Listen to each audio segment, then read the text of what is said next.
उपचुनाव की तैयारियों में जुटी है बीजेपी।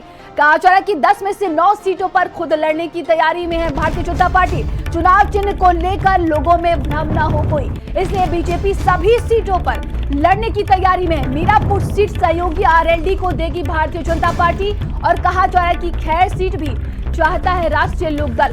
2022 में निषाद पार्टी को कटेहरी मझवा सीट मिली थी। सीएम ने खुद यूपी की उपचुनाव की कमान अब संभाल रखी है। मुख्यमंत्री योगी के साथ प्रदेश अध्यक्ष भी तैयारी में अब जुट गए हैं। यूपी सरकार के 30 मंत्री, दोनों डिप्टी सीएम भी दौरे पर कर रहे हैं। लगातार देखिए, तो 2022 में निषाद पार्टी को कटेहरी मझवा सीट मिली थी, लेकिन कहा जा रहा है कि भारतीय जनता पार्टी इस बार अपने ही चुनाव चिन्ह पर लड़ेगी।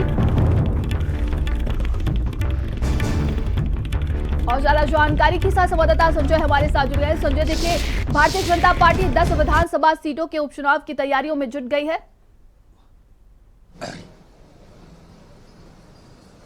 हाँ बिल्कुल, सीएम योगी आदित्यनाथ की अगुवाई में संगठन हो या फिर बीजेपी के संगठन के साथ साथ पदाधिकारी, उन सबके साथ में सीएम योगी आदित्यनाथ अब तक समीक्षा बैठक 3 बैठकें पूरी तरीके से कर चुके हैं। उन बैठकों में जो 10 की 10 सीटें चुनाव पर उपचुनाव की 10 सीटों पर उपचुनाव होना है, उसको लेकर के उन्होंने समीक्षाएं की हैं। लगातार सभी को हर सीट की अलग अलग जिम्मेदारियां मंत्रियों को सौंपी गई है, प्रभारियों को सौंपी गई है। ऐसे में 9 सीटों पर दावा करते हुए कहीं ना कहीं बीजेपी यूपी की जो उपचुनाव होने हैं उन पर 9 सीटों पर दावा करते हुए नजर आ रही है। आरएलडी जो सहयोगी दल है, उन आरएलडी को केवल और केवल एक सीट पर संकेत मिल रहे हैं कि केवल उन्हें सहयोगी दल के तौर पर एक सीट मिलेगी, जो मीरापुर की सीट है, जहां पर से चंदन चौहान जीत करके एमपी हुए हैं और सीधे वो दिल्ली के सदन पर पहुंचे हुए हैं। ऐसे में मीरापुर सीट ही आरएलडी के खाते में आएगी, जबकि आरएलडी खैर सीट पर भी अपना दावा ठोक रही है। उसको लेकर के भी बातचीत चल रही है। लेकिन बड़ी बात यह है कि जिस तरीके से एक सीट को लेकर के ये पेच फंसा हुआ है, वो देखने वाली बात होगी कि क्या आरएलडी इस बात से मानेगी कि नहीं मानेगी। दूसरी बात यह है कि जो दूसरे सहयोगी दल है, बात करें निषाद पार्टी की, बात करें अगर जो है सुभाषपा की, इनको इस बार के उपचुनाव में कोई सीट मिलती हुई दिखाई नहीं पड़ रही। हालांकि निषाद पार्टी को 2022 की अगर बात करें विधानसभा के आम चुनाव की, तो कटेहरी अंबेडकर नगर सीट की, कटेहरी और मझावा जो मिर्जापुर की सीट है, ये दोनों सीटें उसके निषाद पार्टी के खाते में थी। लेकिन इस बार उन्हें कोई सीट नहीं मिलनी है।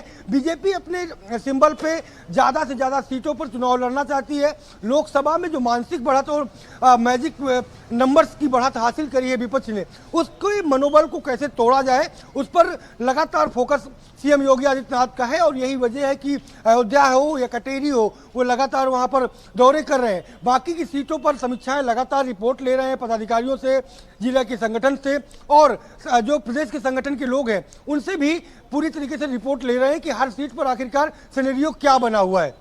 जी बिल्कुल संजय, देखिए, कहा जा रहा है कि 2027 से पहले ये सेमीफाइनल माना जा रहा है। वहीं मुख्यमंत्री योगी आदित्यनाथ की बात की जाए तो देखिए, वो सफल नजर आ रहा है सरकार और संगठन को करीब लाने के लिए। और अब सिर्फ और सिर्फ भारतीय जनता पार्टी का फोकस 10 विधानसभा सीटों पर ही है।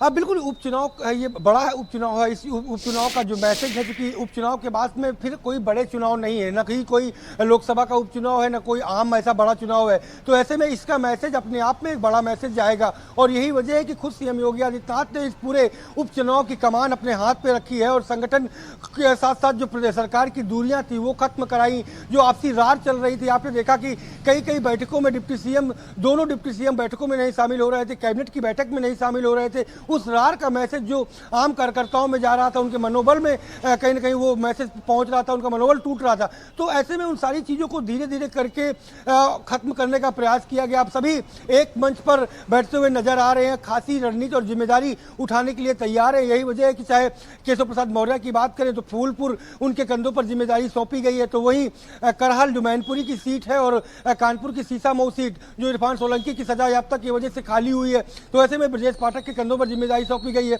पश्चिम की जो सीटें हैं उन पर भूपेंद्र चौधरी के साथ साथ अन्य जो मंत्री हैं उनको जिम्मेदारियां सौंपी गई हैं। तो दो सीटों का जो बंटवारा करके जिम्मेदारियां सौंपी गई हैं, उन सब पर की निगरानी वो सीएम योगी आदित्यनाथ खुद अपने नजरिए से कर रहे हैं और लगातार उन पर जो अपडेट है वो ले रहे हैं और अपडेट के साथ कार्यकर्ता और संगठन का उत्साह अभिवर्धन कर रहे हैं। तमाम जानकारी के लिए बहुत बहुत धन्यवाद आपका।